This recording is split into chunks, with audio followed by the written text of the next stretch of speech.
Good afternoon, good evening, good morning to everybody. It's wonderful to be here with you all. It's so exciting to be here, and a very, very warm welcome to each and every single one of you from all over the world by the looks of it. Just before we get into our webinar, I need to first introduce you to Kim. Kim, have you introduced yourself to everybody yet? I have not. I have been a voice in the background. So hello, everyone. So this is Kim Warman, and she is from St. Louis Zoo in the USA, and she is our technical wizard. Without her, we would not be having these webinars. So Kim, thank you so much for being our technical wizard and for making these happen for us. Right, it's our second IZE webinar. We did the first one in June, and we had such an amazing response that we thought, well, this is a really good way for us to connect to our members around the whole world. And we've decided to do these every 2 months. So it's great to have you with us. We are able in this way to reach so many more people than we ever would if we had to wait and meet face to face. Just a reminder, the IZE, the International Zoo Educators Association, is a network of conservation educators from around the world, from zoos, aquariums, and other similarly minded facilities. We have hundreds of members, and if you're not a member yet, we would love you to join us. Kim, will you please put our website address in the chat box? Please pop along have a look at our website and join us if you can. We've got lots of things on the go. We have a journal that's coming out soon. We have our conference that's really, really going to be great, and it's very cheap, so anybody can join us from anywhere in the world.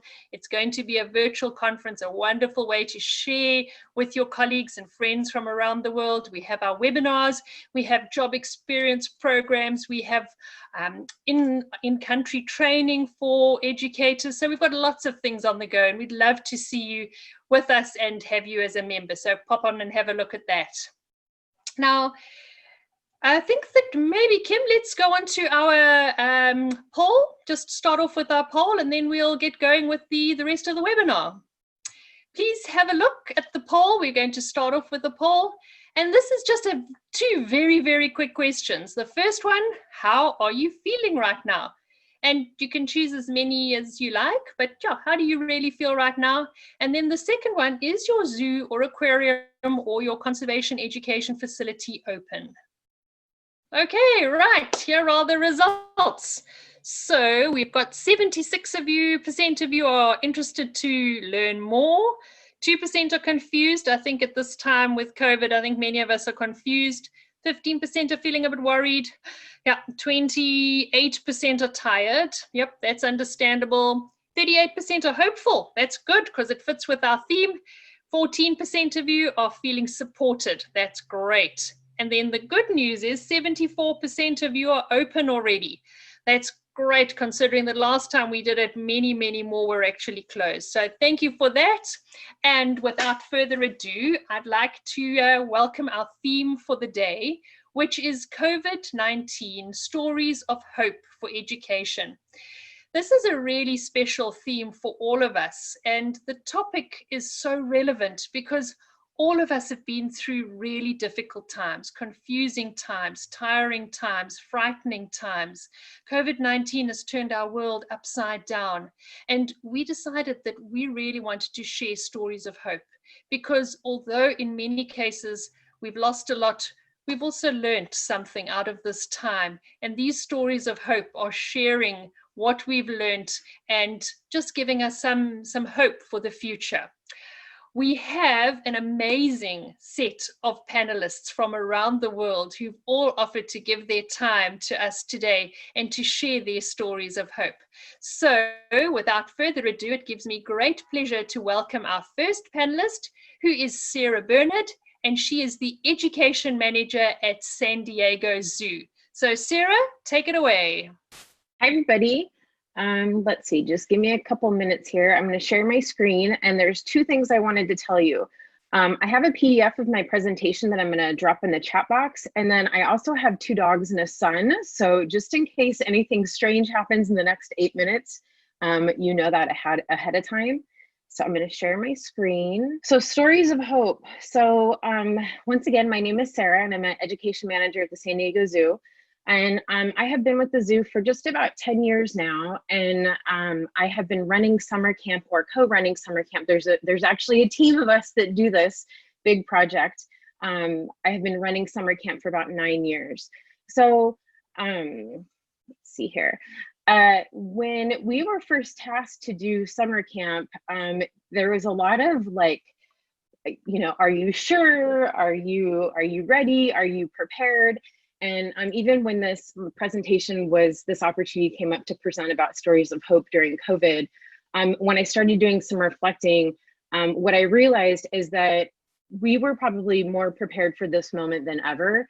And it really came from a variety of reasons. So the dialogue that was very common around these 2 things, like, are you sure what's going on? Are you really going to be able to do it? So I thought this was kind of a funny way to start. So there's kind of 4 different pieces to this puzzle as to why we were able to be so successful running an in-person camp at the zoo. It really started with a knowledge base. So when COVID started happening, the team of managers, and so there's 5 managers at the zoo, there's a manager at the safari park, we all stayed very connected, we were very dialed in, knowing what was going on. We were constantly talking through scenarios. And I think that really helped us have a really good pulse on the situation as to what was going on in the reality. Once we got the word that we were moving forward with summer camp, we had to really go into the mode of developing protocols. And you'll see that's in the orange box there. So we were, you know, we very first and foremost, we had the support of leadership. We had to go through and really update a lot of our liability waivers for campers to sign. We decided that we had the capacity of running 7 summer camps, working in pods of 12. And why did we choose 7 summer camps? That's because we knew that we had 7 pretty much dedicated classrooms where we could run those camps. We were in close collaboration with HR, our risk management department, and also our legal department. That really became sort of like our team for the summer, in addition to our staffing. We decided that we were going to move forward with the mandatory masks and the physical distancing. Those were things that were you know, mandated by the county, but we knew that it was going to be really important to us to enforce that guideline within our camp, not just within our staff, but also with our campers. We developed a pretty structured and strict cleaning protocol and process. So that was a protocol and process that the team did while they were in camp, and I'll touch on that in just a second. We pretty much eliminated all activities that had to do with anything with shared objects. I'm going to kind of start speeding up here a little bit. When we went to go ahead and implement the camp, we increased our time outside, and we also, it was really helpful, we also decided to do individual supplies for campers when they were inside their classrooms. You'll see in the next couple of slides, I have some pictures. I think one of the key ingredients of why this camp became so successful is we had direct communication with parents every morning and at pickup. It was a little bit different how we have done it in previous years, where parents could just sort of whiz up in their car and drop kids off and then whiz up to pick up kids. But this year we had parents, they had to drop their kids off and pick up by walking up. We had frequent hand washing, safety protocol, and then we had daily health screenings. So really what made this camp so successful, and I have this circle here in the middle, was our team. So we did not hire any seasonal staff members. All of the staff that we used are staff members that are with us year round. So that really cut down on the amount of time for people to have to learn the program. And it also cut down on the time of them having to learn how to work with their team and that sense of collaborative teamwork. Communication among the team really started back in March when I started emailing the teams every few weeks about what the update was when the zoo was closed and when everyone was on quarantine. And then we really drove home the focus on fun. So we bought ice cream sandwiches for the team every week. We had really quick team meetings after the day. And it really was about getting their buy-in from the very beginning. So making sure that the team felt like they had a voice from the very start, that they had opinions about how they felt like things would go, and I guess you could say a little bit of control over the process. And we did that in a variety of ways by giving them the ability to design part of their program. So let's see here. So this is the main piece. I felt like it was important to kind of show you a little bit about what this check-in process looked like. So this was the morning. So everyone had to be physically distant. We had 5 screeners, which is up here at the front of this line, that did temperature reads and went through a series of, I think, 5 or 7 health screening questions. We used spray chalk, which I didn't even know was a thing. We used spray chalk to kind of indicate where people needed to be spaced out. And again, I really am emphasizing that daily communication that we had with parents. It was so important. As I was going through looking for pictures, I came across this text message that I had gotten from another manager. And she had said, I don't know if you had heard, Madeline said she heard a bunch of parents commenting on how smooth the pickup and I think it says drop off, my screen is blocked.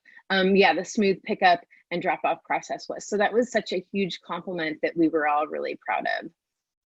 This is at the end of the day. So this is the pickup procedure, very similar process. They're not standing in that screening line. They're going directly up to where their dedicated camp counselors are stationed. Where you see that white tent in the background, that's where all the kids are sitting. They're physically distant. And like I said, we had 7 camps running, 12 kids in each pod. So it was roughly between each week, we'd have 74 to 84 kids. Oh, and the other thing I wanted to add is parents were not allowed past the line where these the camp counselors were. So no parents allowed in that white tent.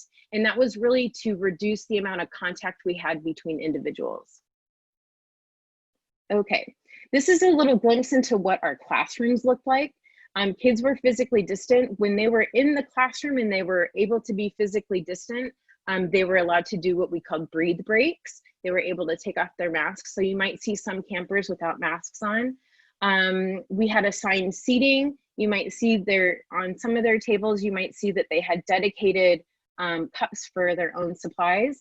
We did cleaning and sanitizing every morning and afternoon after camp and between every activity. So I just listed here just a blip of some of the positive feedback that we got from parents. We had a parent survey that went out every week. We had an incredible amount of feedback that came back this summer. In the 9 years I've been doing camp, I have never, ever in my life seen the feedback come back so positive. We shared this feedback with our team. It kept them going. It was definitely a highlight for them to be recognized and to feel so appreciated. And so at the very end of this, I just wanted to make sure that I said, there is my timer telling me that I'm out of time.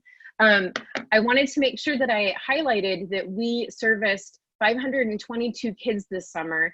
We did not have one COVID case happen, but more importantly, we had 23 staff members that were pretty much employed just about full-time for 9 weeks. So having an in-person camp run this summer had a ripple effect of you could say, unintended positive consequences in the community, for our organization, for parents, for kids. So it really was a benefit to more than just having the kids come to camp. It really was a positive effect that had multiple layers of positive impact.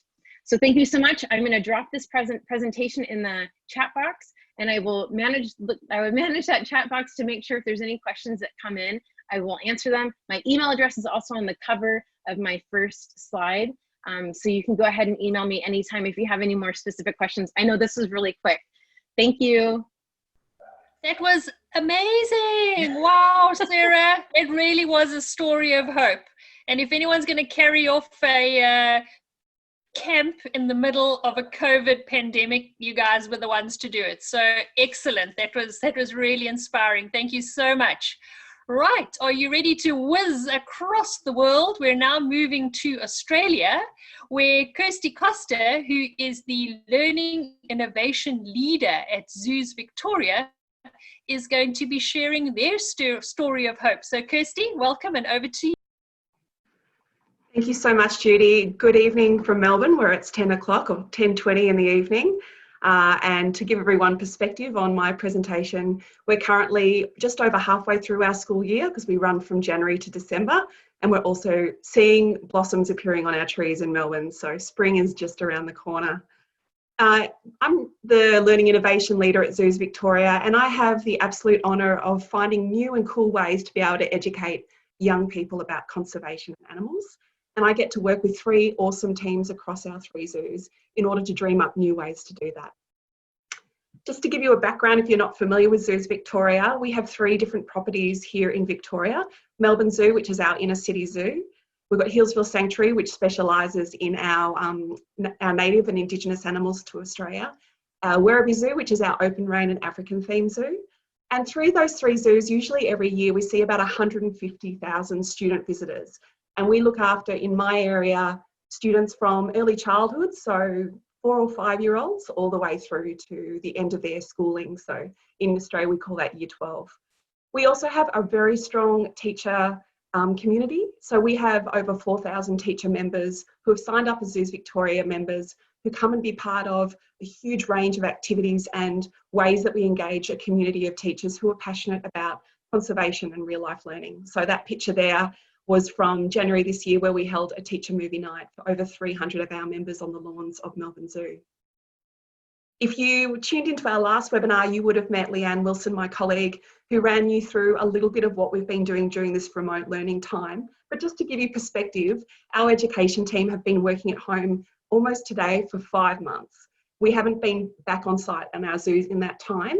And you can see from the 16th of March, when we started to work remotely, through to now, which is a really interesting time in August in Australia, because we're not only trying to figure out what we're going to do in term 4, when currently we're in stage 4 lockdown, which means that we have a curfew at 8 o'clock at night, and also we aren't able to leave our 5-kilometre radius of our homes, thinking through to what this is going to look like when we come out of our current situation, and also how we're going to plan our programs for next year. Along the way, we've done all sorts of cool things, and we've really leaned into an online environment in a way where we've been talking about it for a while, but this situation has really forced us to get our educational chops up in the Department of Online Learning. So on the 26th of March, we launched our new STEM programs to get something online to support teachers and students who already were starting to learn from home and teach from home. In April, we trained up all of our team across our 3 properties to create resources and deliver 30-minute online workshops. We launched 7 virtual excursion programs and a weekly timetable in May. And then in June, we launched a teacher VIP zone because we really wanted to retain our teacher members and keep them engaged with the zoo during this time. And quite a few of our teacher members really wanted to be able to use the zoo to visit. That was part of their membership. So we needed to create something for them that was really going to keep them engaged with the zoo and also honour their membership. So we launched this hub with a special password where they could go in and watch keeper talks and download resources that other teachers couldn't have. In July, we launched 5 more excursions, and now here we are at August. So tonight, my story of hope is around how we were able to pivot from on-site, being predominantly on property and on-site, through to an online model using our education model, which is called Connect, Understand and Act. So I'm going to walk you through Connect, Understand and Act just as something that you might be able to use in your zoo or in your teaching environment to help, particularly during this time, in really engaging kids in education conservation. So the first part of Connect, Understand and Act is Connect. And if you're familiar with education pedagogy outside of zoos, you'd know as this is part of being part of the engage part of inquiry learning or the empathise part of design thinking. So it's all about powerful experiences that engage and inspire learners to want to know more about their world. So normally when you're in a zoo environment, the way that you do that is through an interaction with animals and close contact with animals. So how do you do that when you're delivering a workshop right now from your spare bedroom in your home? How do you connect young people to conservation and animals? One thing that our team learned was that human connection was really important. So our teams have all spent quite a bit of time at the beginning of their workshops telling their personal stories and building a really nice close connection with young people who are also learning out of their homes or in their schools. And that's been more important than I think than if we were in an on-site environment where the stories were more around the animals. We really turned up the volume on our own personal stories. And we've seen in the evaluation that that's been really effective in terms of connecting young people to the work that we do. We've combed all of our video collection, which I'm sure a lot of you have been doing at the moment, to find really powerful visit videos that are going to quickly bring students into the moment and connect them emotionally. And we set up live streams, which I know a lot of zoos around the world did, and we were really using those in lots of different ways to connect young people to the feeling of being at the zoo. Storytelling, I know it's like one of the tools of anyone who's part of IZE, and we had to really turn up the volume of that as well and get the feeling of being behind the scenes even when we weren't at the zoo. The next part of Connect, Understand and Act is understand. And again, if you know inquiry learning, this is all about explore and understand as part of the design thinking process. But for us, it's about that repeated practice to transform new knowledge and new skills. So how do you do that in an online environment, particularly where quite a few of the moment, the students that are tuning into our virtual excursions may not even have an adult or a parent or anyone near them, and they're just sitting there solo at their computer. So we worked out that part of it had to be student guided. So we spent a lot of time making these virtual excursions super interactive. So this is just an example from one of our virtual excursions. So they would ask the students at the start, what do you actually want to know? And then they would adapt it as much as they could to make it quite tailored. That being said, we haven't been booking schools in for one-on-one individual sessions. It's all free at the moment, and schools just come in, teachers book their kids for a session and they come on in, and we might have 5 or 6 or even 10 or 20 different schools all in the same room together. So it's been a good challenge to try and figure out how do you do student guided with so many people in the room. The other thing is that we do lots of interactive, and we were trying to stimulate students' senses while they were at their computers. So we were describing smells, talking about how things felt like, getting students to try and grab an item near them that might be able to replicate animal fur. And also we made it interactive with sounds. So this is a great example where students had to listen to different animal sounds and then tune into which animal they thought it was. We made heaps of time in our 30-minute virtual excursions for chats. That's been a really important part. So it has definitely, I think, helped our team really understand the power of the conversation that you can have. And sometimes I've been working in education a long time, and I've been working for 2 years at Zoos Victoria. Sometimes I think we all want to just share our passion and our love and our information about conservation and about animals. And sometimes that maybe doesn't leave as much time for chats. So we had this Q&A box going just like we have at Zoom, and students were getting a real kick out of us being able to say, oh, thanks so much for your question, Tom, let me answer it now for you. So that time for chats was really important as part of understand. So we have connect, which is all about that heart, understand, which is all about the head and the knowledge, and then the act part. So that's all about applying skills and and knowledge in real world context. And that's how we now frame participation in conservation as when we're talking to teachers, because teacher language is not participation in conservation, but teacher language can be, how do you take the stuff that you've learned and then apply it in a real way? So how do you do that when students can't leave their houses, or they're currently only able to leave their houses for 1 hour a day for exercise? How do you get students to participate in conservation action?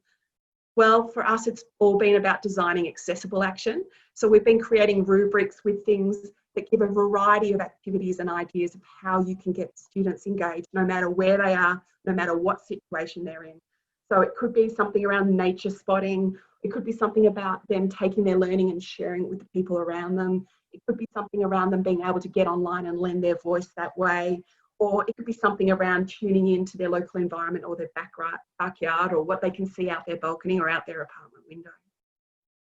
What we've learned through this process too, and this is a learning that Zoos Victoria's had over the last 2 years, is that when people come to the zoo, it's more than an excursion. And when people come to a virtual excursion, it's more than a webinar.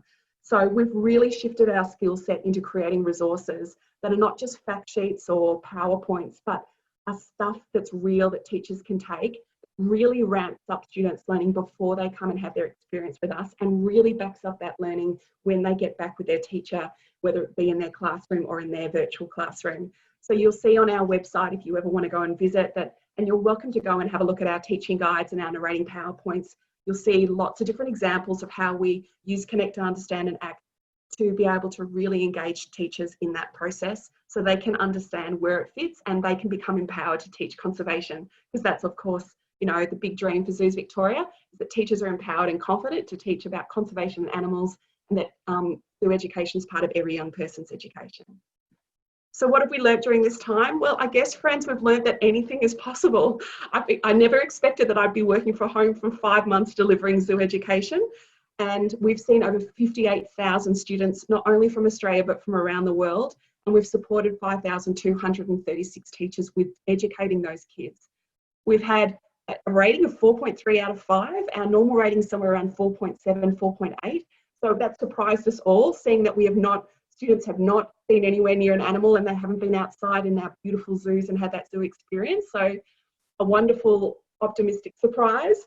And not only that, but it's led to some really cool projects. So for example, VCE, which is our final year of school in Australia, they've been doing scientific observation through our live stream cameras, and that behavioural data is now being used by our animal welfare team. So there's actually a real project going on between students in their homes watching live cams and the work that our life sciences and our keepers are doing. And we've been running a STEM design challenge project, and big shout out to Minnesota Zoo. Thank you so much, gang, for the support that you've given, both by role modelling what STEM can look like in a design thinking way and also giving me a bit of advice. We've had over 70 students just in the last 5 months submit their designs around animal enrichment, including a really gorgeous one of a child who designed a penguin enrichment in their sand pit.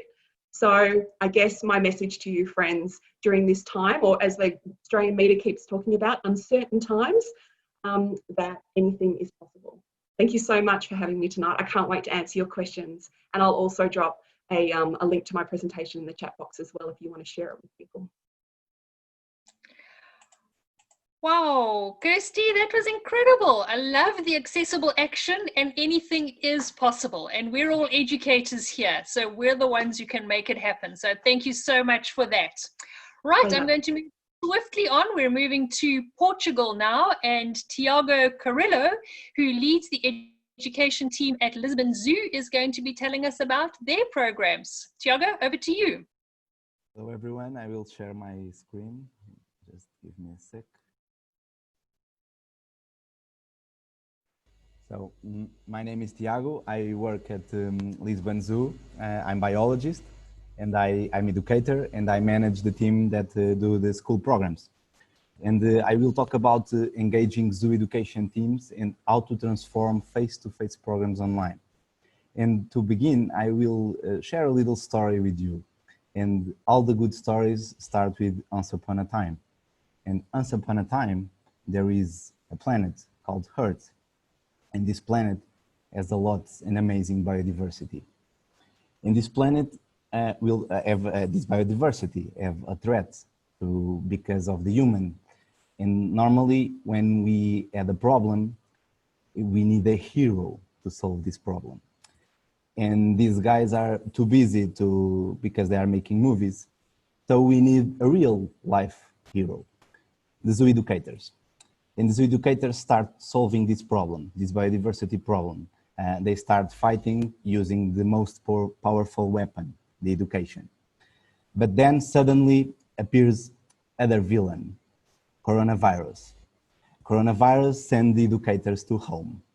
And it's very difficult when educators work in home because educators love to work outside and love to work face-to-face. But these educators are very strong heroes. So they start working hard, gaining new skills, think outside the box, put all the creativity in education. And 40 years later, the educators save the biodiversity. This is the story I want to tell to my grandchildren. And we are in the middle of this story right now. So I think it's time to work hard. And here in the Lisbon Zoo, we have this amazing team that is the team I'm part. It's the brain. It's the full-time team that think about the education. And normally the brain had to give a message to the heart still beating. And the heart are the zoo educators team. These are the 40 guys who put the education in front line and deliver the message of conservation education to the people. And when these guys came to us, I say to them, the main purpose of education is to create a better world. But it's difficult to create a better world if we are not in the zoo, if we are far from the people we normally work. So it's the time to add a good leadership. It's the time to lead these people that are the heart of education in the zoo to have more goals, more support. And when I came in March in Portugal, we go home, all the team in the zoo go home. And I asked this question for myself, how it's possible to lead a team from distance. And I take time to think about the team, the goals, the programs, the training. We are at home. Normally we do a lot of training, but face to face. And I start to make a strategic plan to involve all the team. And one message, I think it's very important, and I think it's you should think about it when you think about your teams.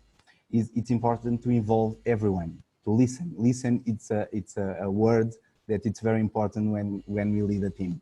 And I start to asking to my team what are their fears, what they expect about the future, and I take all these ingredients to make a recipe about a plan I'm doing for the team. I think it's very important to test all the tools because we are using new tools in this new phase of our lives, and then implement a continuous and effective plan. So my plan is not only for this phase. I'm now thinking in 2021, 2022, because I think all it's connected. Other thing that's very important in the leadership, it's the leader don't go in front. The leader are in the middle of the team, and in this time, the leader has to go to back to push the team in front. So we do a lot of actions to engaging, energizing our team in this phase. We are 4 main topics, that is sharing, education, scientific knowledge, and connection with the zoo.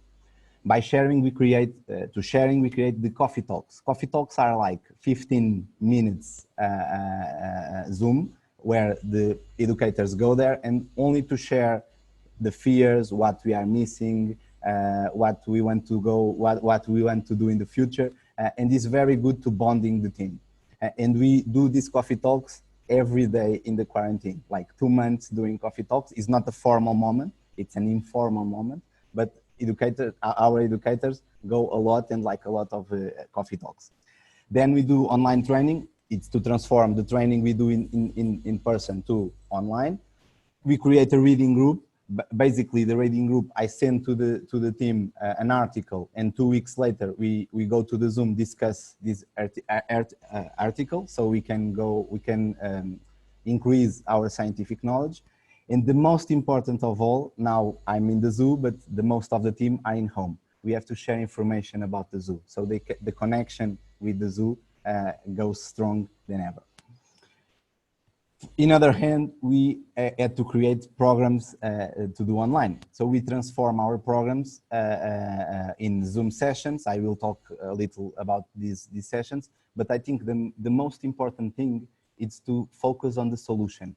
Nowadays, it's very important when we go to online, we go to an educational program, we have to talk about the knowledge, we have to talk about the problem, but we have to talk, it's important to talk about the solution, because imagine the people in homes, we turn on the TV, we see a lots of negative thinking, pandemic things, and I think it's time to give hope to the people, like this webinar.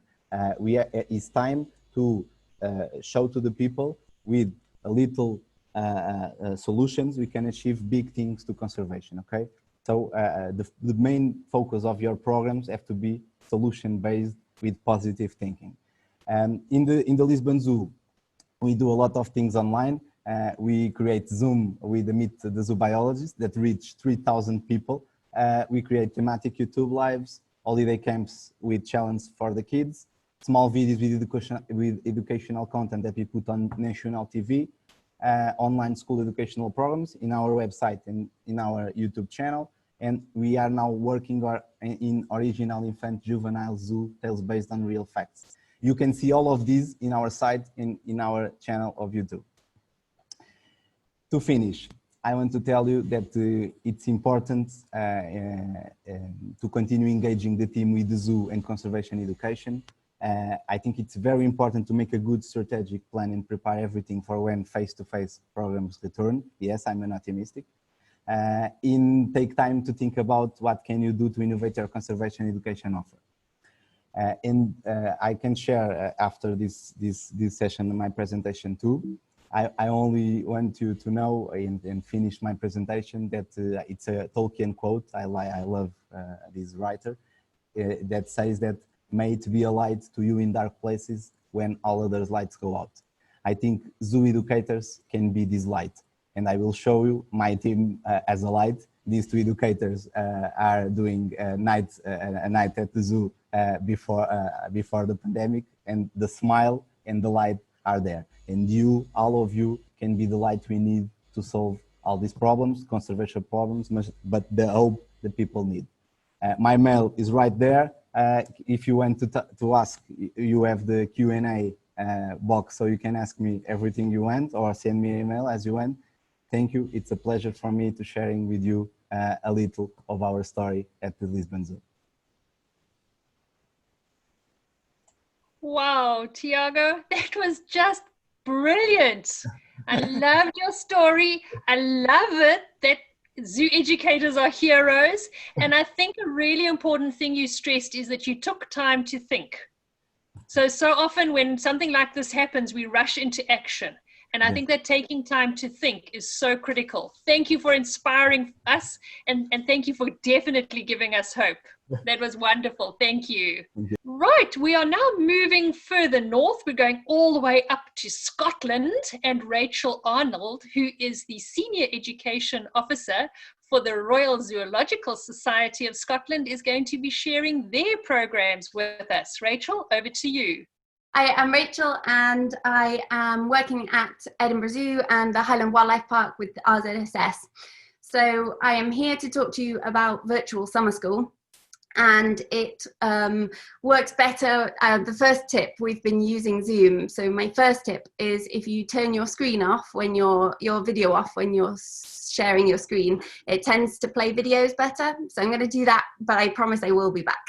So I wanted really to start firstly by saying a huge thank you to all the people who have been involved with virtual summer school, because I didn't really want my voice for the whole time for the families that were attending virtually.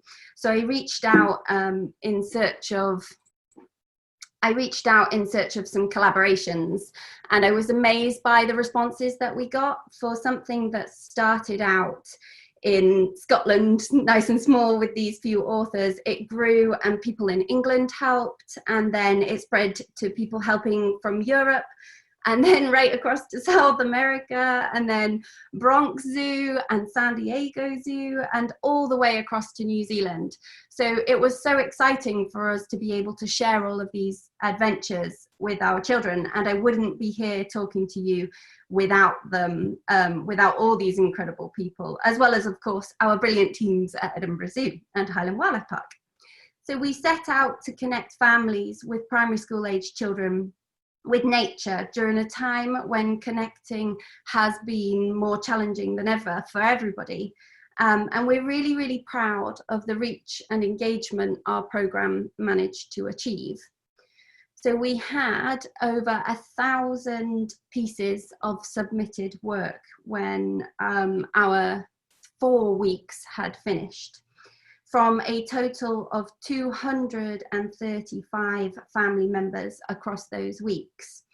Each family completed an average of 17 hours on our discoveries, and the children themselves spent many more hours exploring on their own, with siblings and with friends. We were also really lucky enough to be in the position to offer £1,900 worth of discounts and free places to support families across Edinburgh during this tricky time.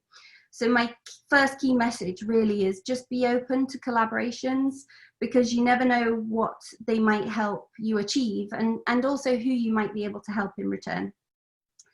We thought it might be useful to discuss the processes we went through when developing Virtual Summer School and what we used to create it. So there's definitely hope, because if you've got one or two of you, a Zoom license or something similar if you want to do live sessions, a virtual classroom, such as we use Google Classroom, which is free for non-profits, and some creativity in a camera, you really can just modify many of your programs to suit your audiences digitally without the need for them to be absolutely glued to the screen all day.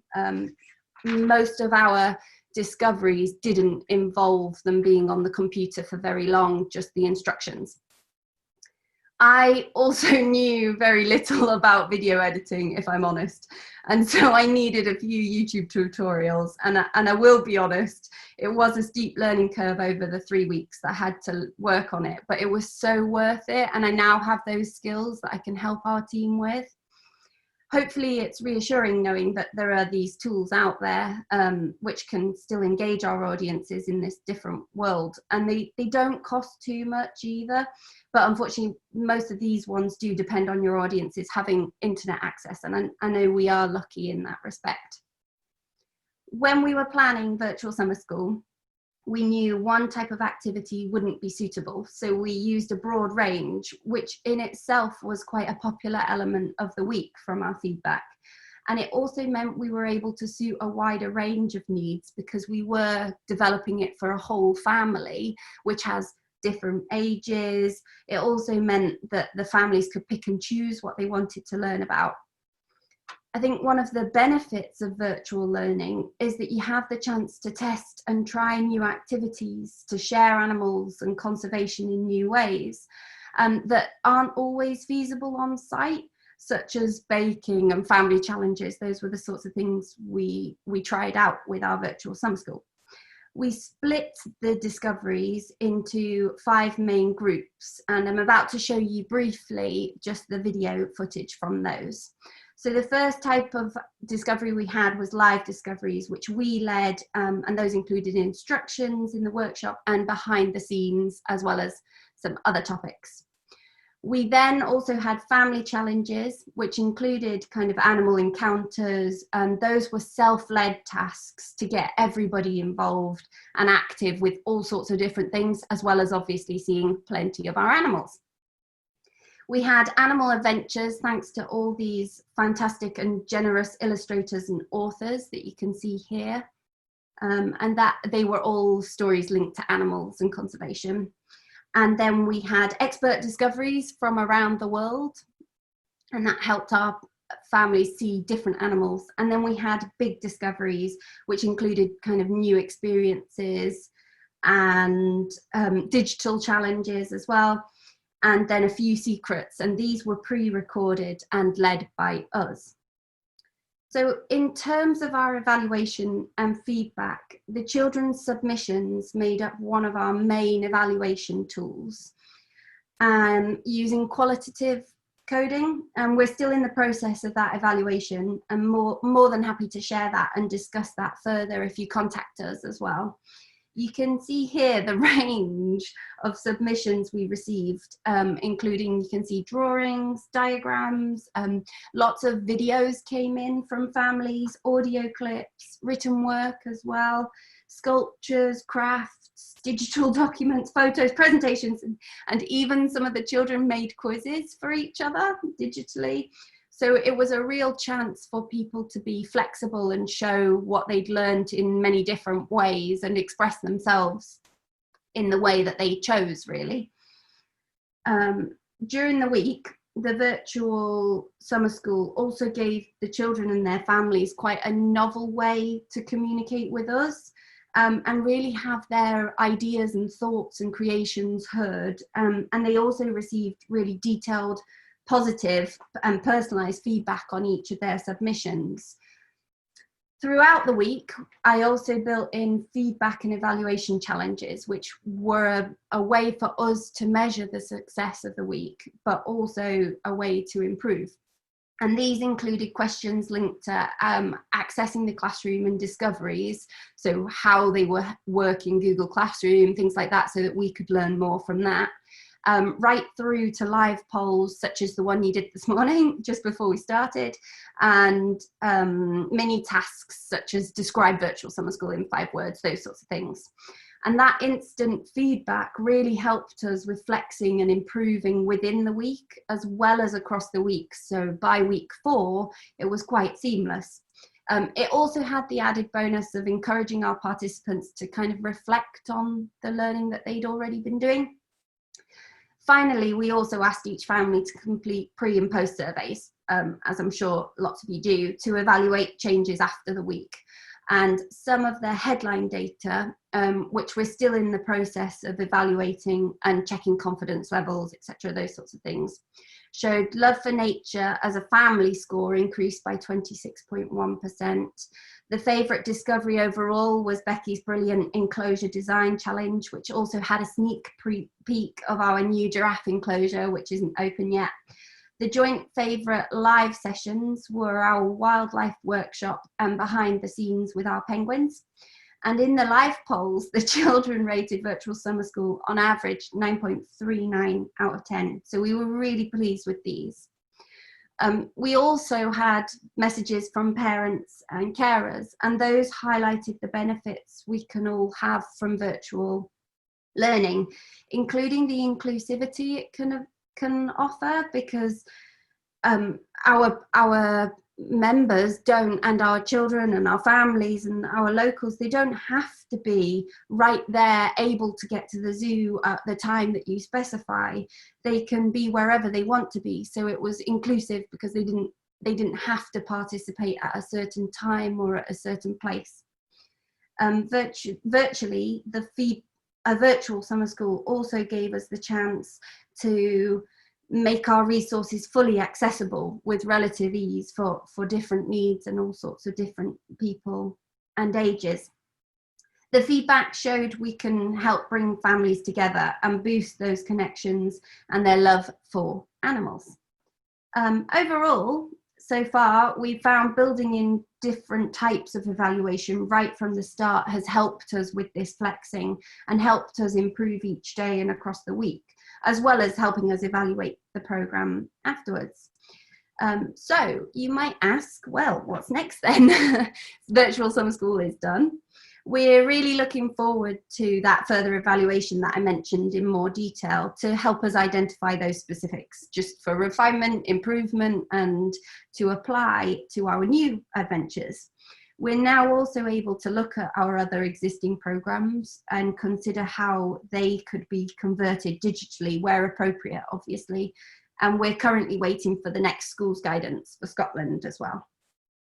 The main challenge for us during virtual summer school was advertising, as we were reopening at the same time, and balancing those higher priorities was more important. The learning curve for video editing was also definitely a mini challenge for me. But if I can do it, I'm certain anyone can pick it up as quickly. And I am really more than happy to share the small amount that I've learned. So please feel free to email me. I'll drop it into the chat with my email address.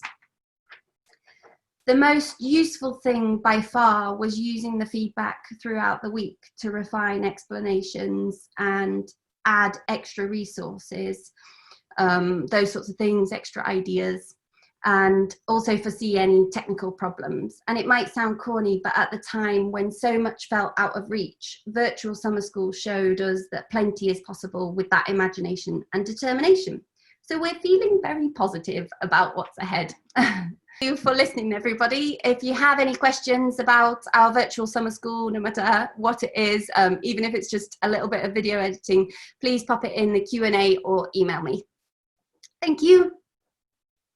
Thank you so much, Rachel. That was amazing. Every presentation, I think, my goodness, educators really are incredible. Your ingenuity and the number of families that you reached, and the fact that you were able to talk to them and connect with them for so long from a distance is really amazing. And you got so many people from all over the world helping you. So well done, Rachel. Thank you for that.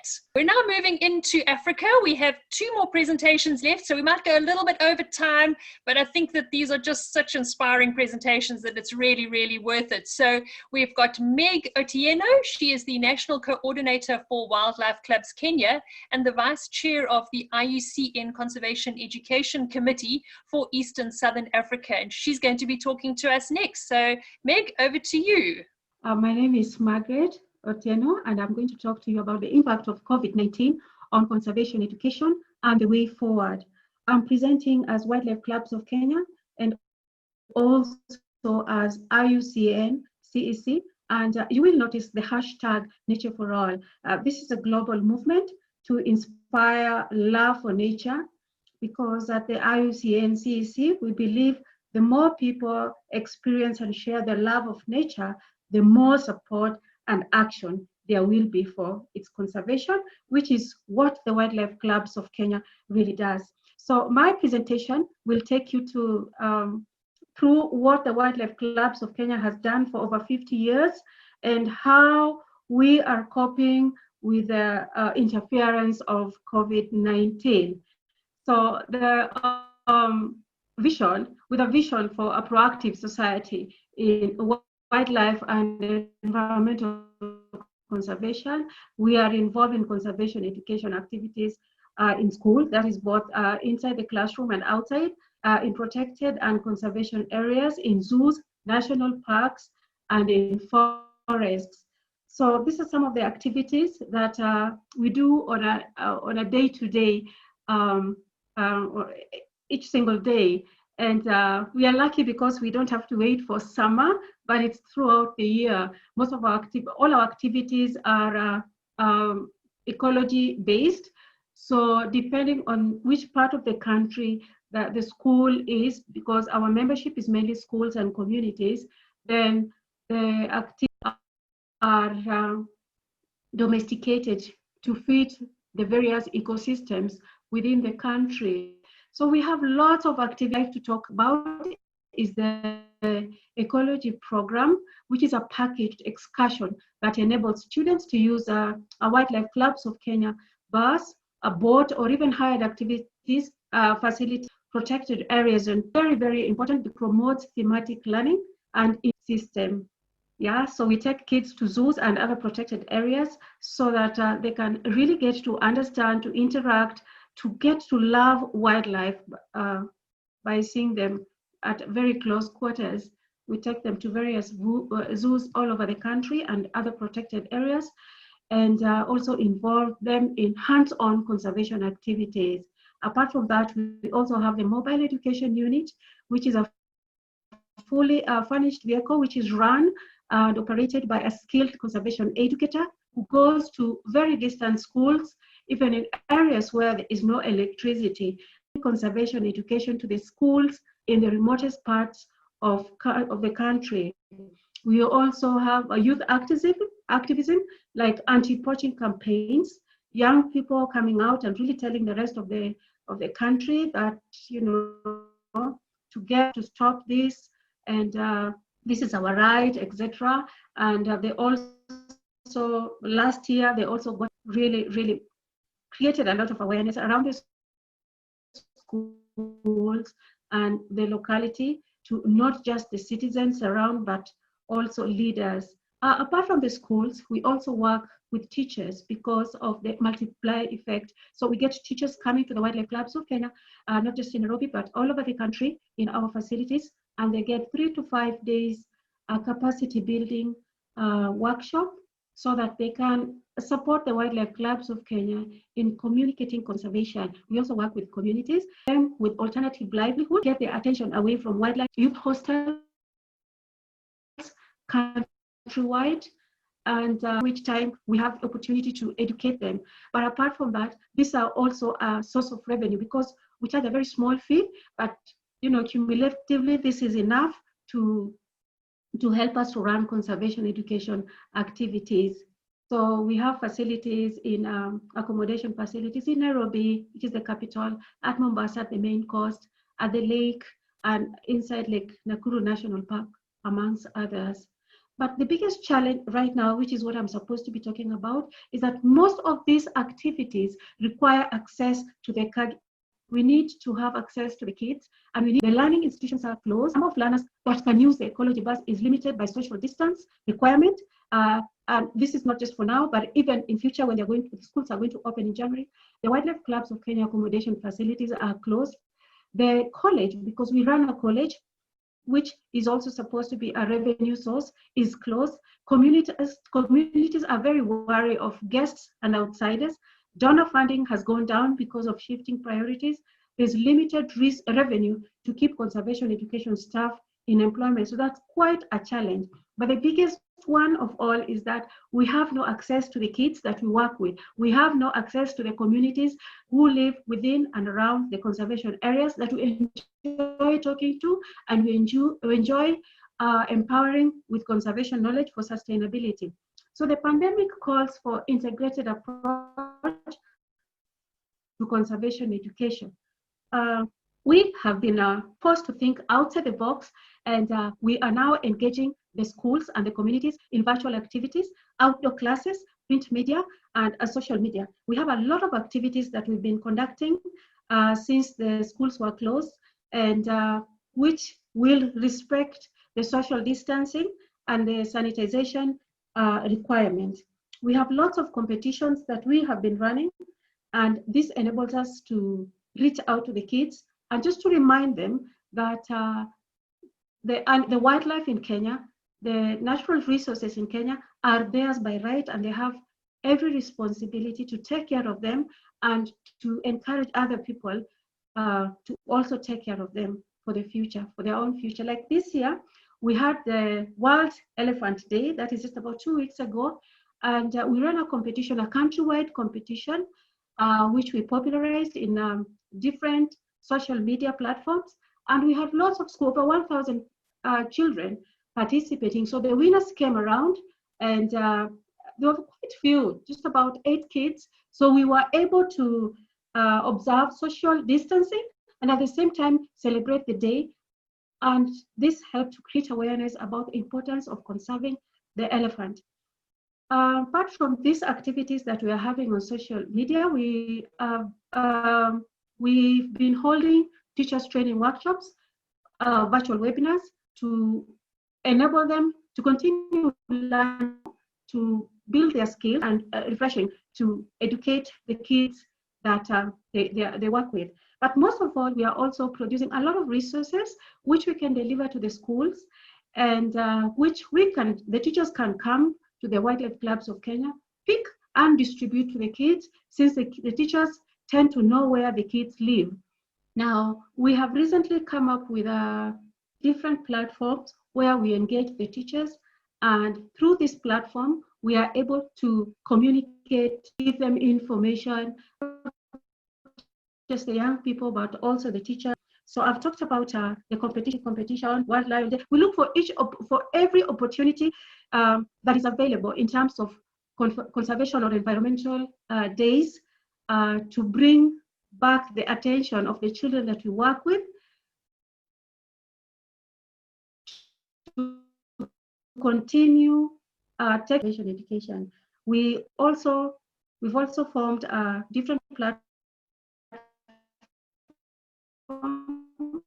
for school leaders, because every club has got a school leader that they call the president.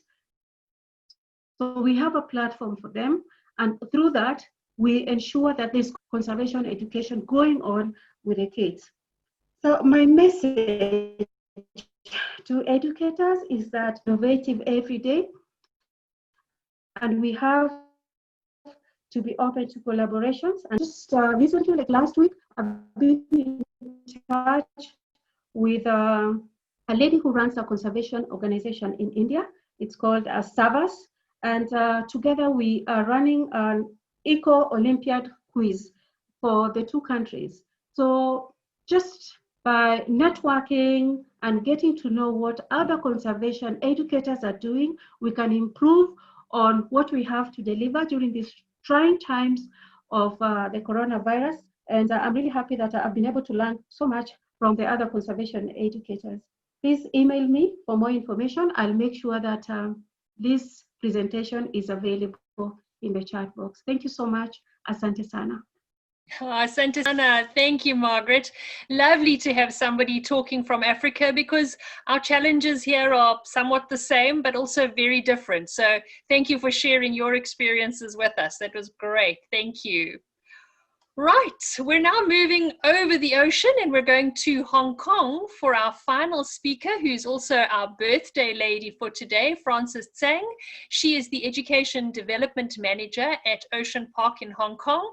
Frances, over to you. Thank you, Judy. Hi, everyone. So I'm going to take you down to the ocean. So let me show my PowerPoint first. Okay. So what I'm going to talk about is not actually about Ocean Park. It's about some citizen science programs that I have been participating over the past few years in Hong Kong. I choose this topic because I think now is maybe a good time to try to understand more about our local habitat, especially our surroundings, because COVID kind of limit everyone's travel and we are all in our own country. And we got time to go out to get some fresh air and to explore nature. For the citizen science, I guess most of you have already participated or launched such program before. For those who haven't, just a quick recap on what is citizen science. It's a public participation in collaboration in scientific research. So it's basically recruiting laymen, say maybe students or anyone that is interested in a topic, so they could help to contribute to real science research. They could really help a lot in data collection and also trying to maybe time they could spot something that usually scientists couldn't see. And the program will improve the literacy and understanding among everyone's knowledge in this topic, and they will let the people have greater appreciation on the topic they help with. And also scientists learn from, in layman's eyes, what this is about. And also sometimes they get some special insights. Because I do talk to the scientists that is related to this project that I participated, they said they have learned a lot through the volunteers as well. So how it works, usually we recruit the volunteers or the citizen science through online or any promotion channels you got. Then you can provide them with some basic trainings. If you want them to help out in, say, a butterfly survey, you have to tell them how to identify them and how to record them. And then the volunteers are out there to conduct the fieldwork on their own, or with sometimes in groups or with the scientists.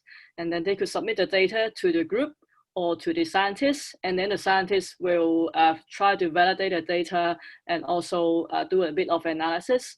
And in the end, or at the end of the program, they will give some recognition to the volunteers. So for Hong Kong, let me tell a little bit about our environment first. In Hong Kong, we have a lot of country parks. As you can see, we are kind of a small city, but our total sea areas is actually larger than the total land area. So you can see from the map that 40% of Hong Kong is country parks on land. And for marine parks, the area is much less. So these organizations that establish these citizen science programs, they want to have more data to persuade the government to set up more marine parks and protected areas. Currently, Hong Kong has only 6 marine parks and 1 marine reserve. So most of the survey that I help with are done in this area and sometimes out of these areas, because we want to know what's out there. For the surveys, there's 3 of them that I want to talk about today. The first one is the reef check, which has been established for a long, long time in Hong Kong, I think over 10 years. And then the second one is the Hong Kong Reef Fish Survey that I've been helping since 2014. And the other one is the Gold Skier Detective Program. So reef check is pretty much very simple. Every year, the government will sponsor, it's not just sponsor, they will recruit dive clubs or groups to submit applications to help do an annual Hong Kong dive sites reef check survey. So they will assign one team scientist, usually the government officials or the government scientists, to each team. And the team will usually have a group of like 20 divers, and they will rent their boats to go out there to the survey sites. And we'll lay a transat at the seabed and then form small groups to do the data recording, such as the corals distribution, fish, or invertebrates that we encounter. And we also will mark down the substrate composition. So all this data will be sent back to the government, and then they have been building up a database about the Hong Kong's dive sites conditions. And they also have released 2 books about the reef check and also about the fishes in Hong Kong. And this one is pretty simple. And I want to talk more about one that I have been helping for now is 5 years. It's the Hong Kong Refuge survey. So it's hosted by the Bloom Association. This is my friends, my volunteer friends, and we have been diving together for a long time. For this Refuge survey, we want to know exactly, or we want to know how many fish species are there in Hong Kong. And so a long time ago, there's some scientists has published some paper about the number of fish species in Hong Kong. And they estimated there should be over 500 species. So over these years, the more surveys we've done, more new fish species that we've discovered in Hong Kong water. So our group has over 100 volunteers, and we spend a lot of time in the water. And most of us have a full-time job, so we will spend our weekend on the boat whole day and try to help them with all the diving and the fish identification. We also obey to very high underwater safety standards. So what we are going to do during the survey, we'll record the fish species, know the distribution, and then actually we have helped them to set up a website that includes all the species of Hong Kong fish that we can find in Hong Kong, and also some data on the Hong Kong dive site. So what we are going to do during the survey, we'll go diving, and then under whatever condition, usually we will still go out. And afterwards, we will have we call the homework time. So we get out of on the boat, out of the water, and then we'll go through the fish ID book that has around, I think, 400 species, and we'll record the sighting that we see. If we only saw that fish once, we'll put single sighting, S. And then if more than once, we'll put F, few. And then if more than 10 to 50, we'll put A, abundance, and over 100 in the many. So I'll show you just 2 pages of the fish ID book. So look closely. There is like 12 fish here, and usually we'll spend our spare time browsing through this book to get more familiar with the fish. So when we go down to the water, what we usually see will be like this. So when we go up after the dive, and maybe we have taken this photo, we'll go back to the guidebook. So apart from the fish ID, we also saw a lot of special species. For example, the ceremonial release fish, which shouldn't be there, and also alien species. And apart from the fish survey, I also have this ghost gear detective. We have equipment sent to us, and then we will help record down all the ghost gear that we encounter during the diving. And all the data will be sent to the Global Ghost Gear Initiative. So there's a mobile app there, and then you could just upload your findings there. And also, we'll help to build a database about the Global Ghost Gear. So I think now is a good time to try launching one citizen scientist program, because everything preparation work could be done online, and people got more time to volunteer and contribute. So you could encourage them to explore their surrounding nature. So here's some resources. You could just scan the QR code and try to explore more about what the scientist program about. So that's all from me. Thank you very much, Francis. That was so totally different. So we literally have had a whistle-stop tour around the world. We really have had an incredible session, and I think that we truly have lived up to our name of Stories of Hope. I'm feeling so amazingly positive, but that's how I'm feeling. I'm not sure how all of you are feeling, so maybe we can quickly do the poll. So we'll quickly pull up the poll before we close. I don't think we're going to have time for much questioning, unfortunately, but I see the chat box and the question and answer box has been really, really busy. So let's quickly end off with the poll, and then we'll do a closure and have a look at the results. Okay, while you're doing that, Kim has reminded me that because I rushed in very quickly, my name is Judy Mann. It's the last 2 minutes of the webinar is always a good time to introduce yourself as the moderator. My name is Judy Mann, and I am the conservation strategist at the South African Association for Marine Biological Research, which is also known as Ushaka Marine World in Durban, South Africa. 99% would like to have more webinars. That's wonderful. How often? Once a month, once a quarter, twice a year? We've got a bit of a range there. We're thinking maybe once every 2 months. How are you feeling like right now? Positive and inspired. That's amazing. So I think panelists, a really big thank you to each of you for giving your time, spending time with us, preparing your presentations, and then also for your really, really great work. You have truly inspired us. And I think that just to go back to Tiago, you guys really are heroes. Educators will be the superheroes that'll save the world. And I look forward to seeing all of you at our conference coming up in October. So if you don't know anything about that, please come and join us. There's going to be lots on social media, so please follow us there, have a look and see what's going to be happening. Come and join us. Everyone can afford it, I think. And yeah, thank you so much to each and every single one of the panelists. Thank you, Kim. And thank you to all of you for joining us from around the world. Akani, who's our amazing website lady for the IZE, will be putting together a summary of this, and the recording of this will also be available. Please pop over to our YouTube channel, subscribe, and you'll be able to see a recording of this there as well.